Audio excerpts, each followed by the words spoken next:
ایک عرب مسلم لڑکی لندن میں زیر تعلیم تھی۔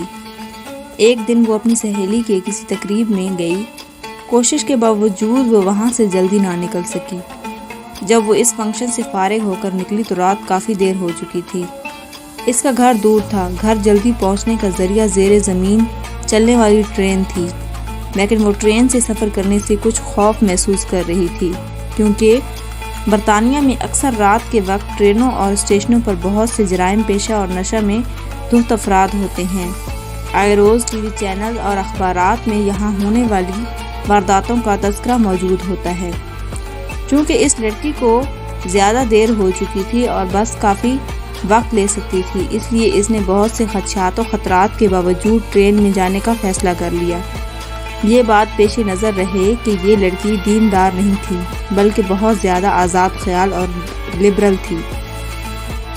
جب وہ اسٹیشن پر پہنچی تو یہ دیکھ کر اس کے جسم میں خوف کی ایک سرد لہر دوڑ گئی کہ اسٹیشن بالکل سنسان ہے، صرف ایک شخص کھڑا ہے جو حلیے سے ہی جرائم پیشہ لگتا ہے۔ وہ انتہائی خوف زدہ ہو گئی۔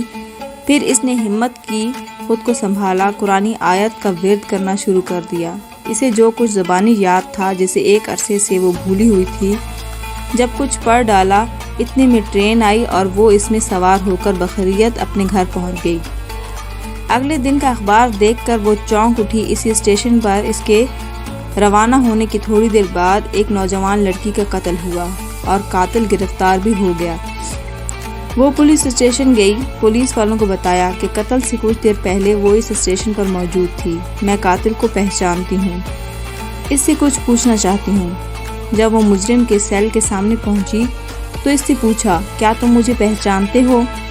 اس نے جواب دیا، ہاں پہچانتا ہوں، رات کو تم بھی اسٹیشن پر آئی تھی۔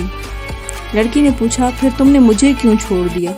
وہ کہنے لگا، میں تمہیں کیسے نقصان پہنچاتا؟ تمہارے پیچھے تو 2 انتہائی صحت مند اور قد آور باڈی گارڈ تھے۔ یہ سن کر لڑکی حیران ہو گئی۔ اسے یقین ہو گیا کہ قرآن کی آیتوں کا ورد کرنے کی وجہ سے اللہ کی طرف سے اس کی حفاظت کی گئی۔ وہ واپسی پر اللہ کے تشکر اور احسان مندی کے جذبات سے مغلوب تھی۔ اللہ کی مدد اور نصرت پر اس کا بھروسہ مزید بڑھ گیا۔ اگر ہم اپنے دل کی گہرائیوں سے اللہ کو پکاریں اور اللہ کی تائید و نصرت پر بھروسہ رکھیں تو ہم اللہ کی رحمت سے کبھی محروم نہیں رہیں گے۔